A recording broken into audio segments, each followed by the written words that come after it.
The Shadow Man is a very dark, tall figure who would hold me down at night by holding me between my eyes. And he would make things come out of another room and roll onto my bed that happened to be on the floor at the time. And now the Shadow Man visits my son. I went to Maryland, Frederick, Maryland, and I got to stay in an estate.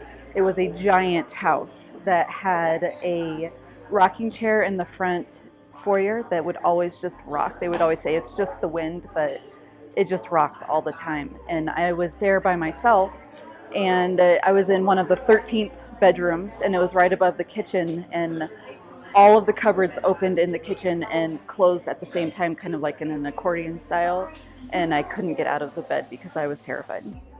And then there was other ones in an old church where an old man sat at the end of my bed and talked to me. He had really big, thick glasses on, and at my sister and I's father's ranch, where we would see people walk through our rooms from the old railroad that used to go right through it.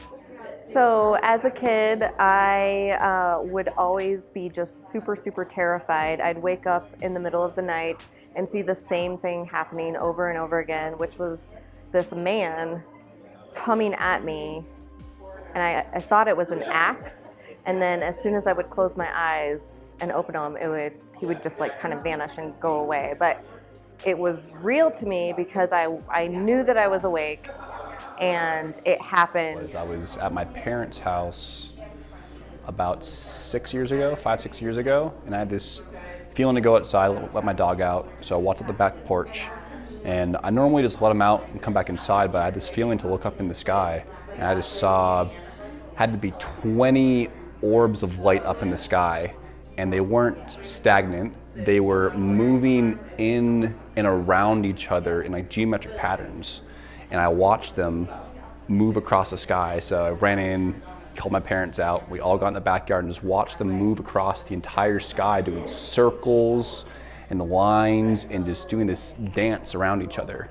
We watched them kind of go from like the east over to the north sky, and then they just faded away into nothing, and they just disappeared.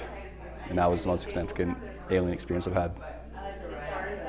I was in my bedroom and I was doing a Joe Dispenza meditation, and I was laying on this heating pad. It was like a PEMF mat that had tourmaline and amethyst. And in my meditation, I went into like a theta state, and I was almost like half asleep but half awake. I was dreaming. I was on the phone with my mom and brother, and all of a sudden I saw a reptilian at the foot of my bed.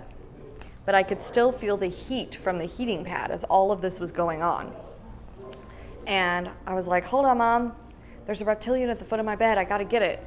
And so I pulled out my hand as if it was a gun and shot light at it. Pew, pew, pew, pew.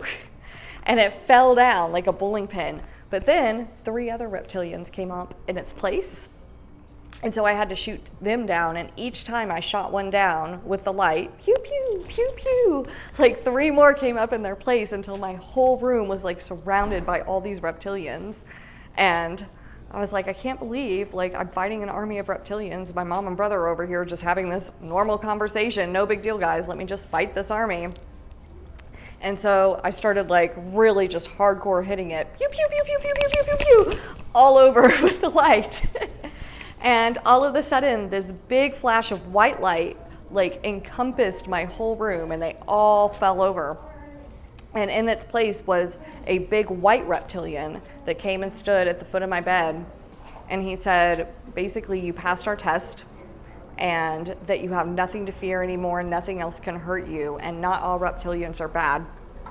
But we just taught you that even the ones that have not so good intentions, let's say, you can conquer just by being you and shining your light. So that's my message for everybody. Don't be afraid, just shine your light.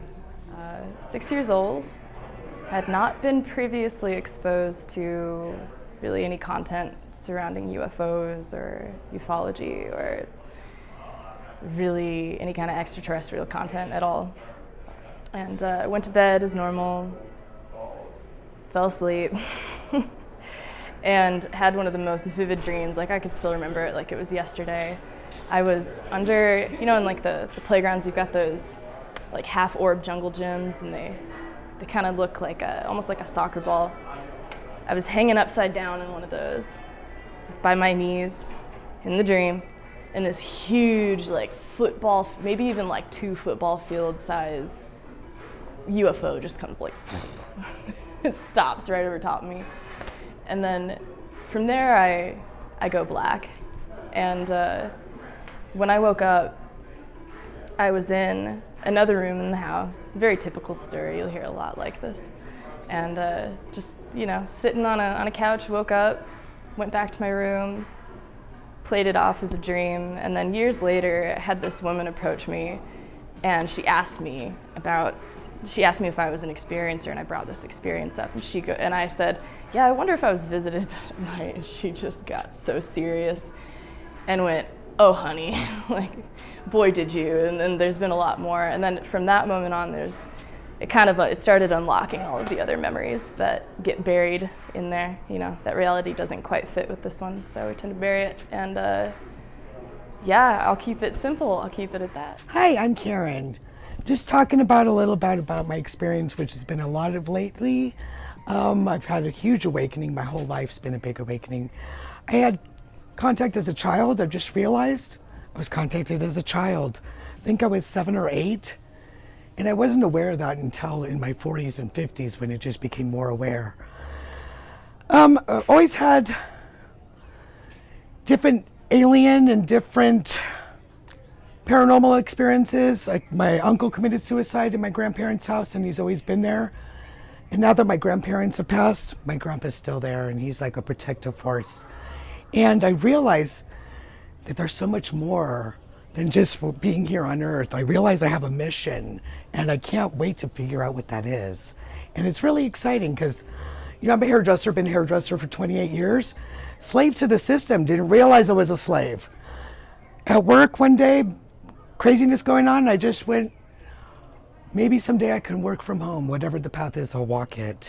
And then the next day I quit. The next day after that, I was working from home. And that's with all this craziness going on in the world today, and I'm just realizing that I'm just being fed positivity from these forces. And it's all part of me, you know, and I'm realizing that it's all me, and I get to choose whatever path I'm on. The experience I'm having with the paranormal, which is mostly my grandpa just keeping an eye on me at home, and that's a positive experience. I've had negative experiences too. Well, I can talk about one apparition that I saw when I was in actually Kingman, Arizona, at a little motel on Route 66. We stayed at this old rundown motel, and our friends owned it, but it was going to be multi-million dollars to fix it. So in the bar, we were all drinking heavily. They said, you guys can't drive, so we slept in one of the old rooms. They put us in the Blue Lady room. So we go to sleep, it was super cold, it was snowing outside, space heater. We were asleep, and middle of the night, wake up, oh, so hot and sweaty. My boyfriend went and unplugged the space heater, and we went back to sleep. Seemed like 2 minutes later, deja vu, oh, so hot, goes to unplug the space heater. Realized he'd already unplugged it. It was right between him and the mirror. A boof, a blue light flashed, and an apparition of a woman in turn-of-century clothes, radiated blue. And he screamed and ran down the hall, and I screamed and ran down the hall after him, and that was the Blue Lady. And I saw him years and years and years later, and he's like, I don't believe in aliens, and I had to remind him of the Blue Lady. There's so much more that we don't know, and I'm so open to learn more. Thanks for letting me share. So I had a really strange experience after I went to Disclosure Con in Pine Top, Arizona in 2019. That following day I got home and I decided to take a nap, and lots of times I don't like to take naps because I tend to go into like a coma type of a situation. But my dogs were in there and they're very vocal, and so it was me and my dogs, and all of a sudden I was really in this deep sleep and I felt like I couldn't move.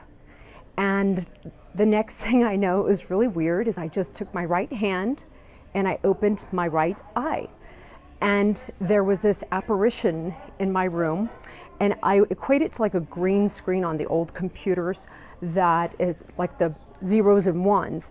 And this weird alien being, he presented himself to me. And at the time, he delivered this incredible message that felt quite prolific. And then it was like it was over and it disappeared.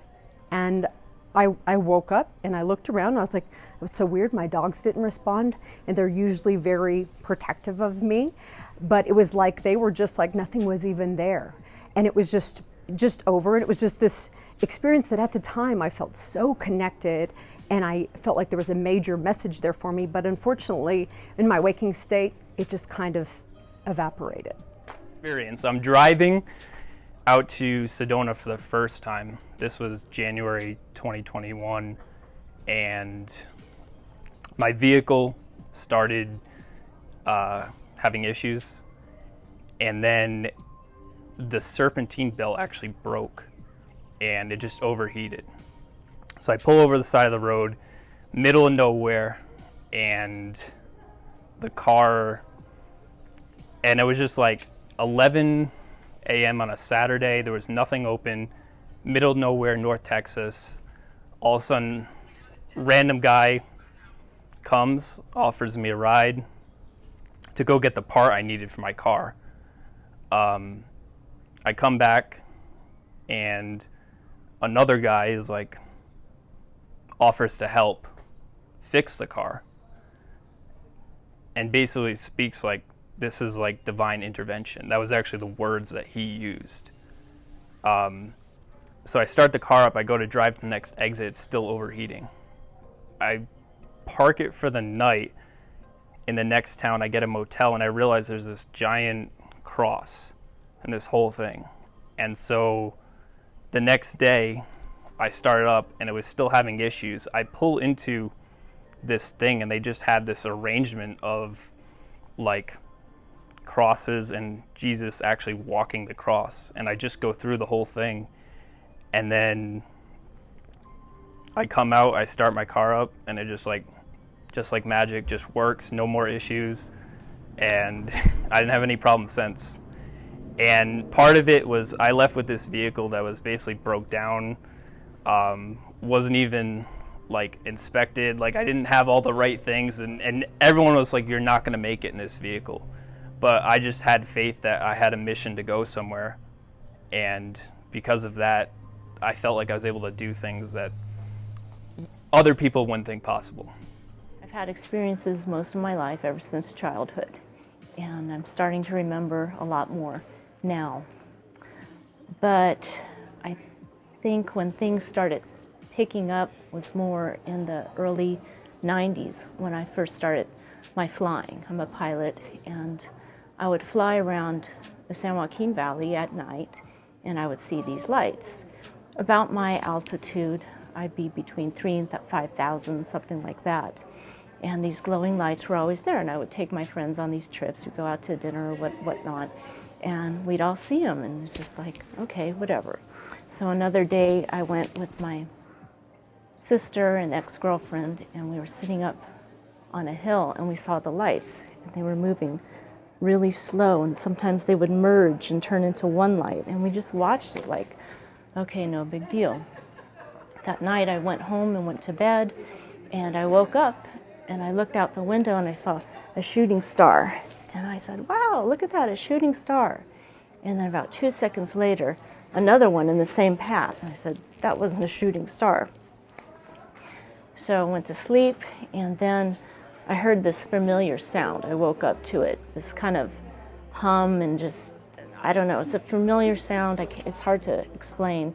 And I felt something reaching out to touch me, like it, out of curiosity, out of compassion, like it loved me and it wanted to touch me. And I was so scared, and I rolled over, and that sound was so loud. And then I woke up and nothing. Years pass, and I ended up living on the coast, and we kept hearing all these sonic booms, and I kept imagining something going on in the sky. I mean, they were so loud, sometimes I'd fall to the ground. And I talked to people all over the county, and they were hearing them too without explanation. So I'd go to bed, and I heard the noise, and I said, they're here, and I would get so scared. And that would keep happening, like weekly, it would keep happening. Stop for a while. Then, this was probably 2013, I think. A few years passed, and then the sound came back. I felt one there, and I said, that's it. I told it, I am scared to open my eyes, but I just want to reach out and feel your face and just feel what you look like. So I was in bed, and I reached up, had my eyes closed, and then I touched its chin. I could feel its face, and immediately I was just overwhelmed by this feeling of love and longing. And I said, oh, you're female. I said, I didn't think that you guys had sex. I thought it was just, I didn't think that existed. So I opened my eyes, the sound was gone, they were gone. And for the next few weeks, I was able to communicate with them. I asked them where they are from, they told me. And then I had visions of who I was with them. And I still, to this day, I still communicate with them, and they haven't come physically to me, but they have come in other ways. And I've held their hands, but I haven't seen them yet. We're working on that because I'm still a little scared to totally open my eyes and see them. So it's usually when I'm in bed for some reason. And so I'm here today looking for other people that have had similar experiences and hoping to make new connections. So I am the oldest of 3 siblings, and my youngest sister is about 9 years younger than I am. Probably about a month before she was born, I had an experience where I was just going to bed, 9-year-old little girl in a room, and I had a being come into my vision, and it locked onto me. And I remember in my head thinking, oh no, not again. And then it goes black. And the only thing I remember is that I had a dream, like right before you wake up, about that twilight time, like 5 a.m. Right about 5 a.m., I started having this dream, and in the dream, God was telling me that my mom could not carry the child and that I was going to have to give birth to the child. And I was like, I don't know if this is going to be socially acceptable in my household because I am 9 years old. And so I was very scared of what my family was going to think in the dream of is this miraculous conception? What's happened to you? And so being the little child that I am, I thought I just had to go to the restroom. And so I went to the restroom and proceeded to have the baby in the toilet. And Kara, my sister, was born about a month later. And God told, like I said in the dream, God told me that I was going to have to birth this child, and it was almost like I had to become her mother. And so I kind of take it as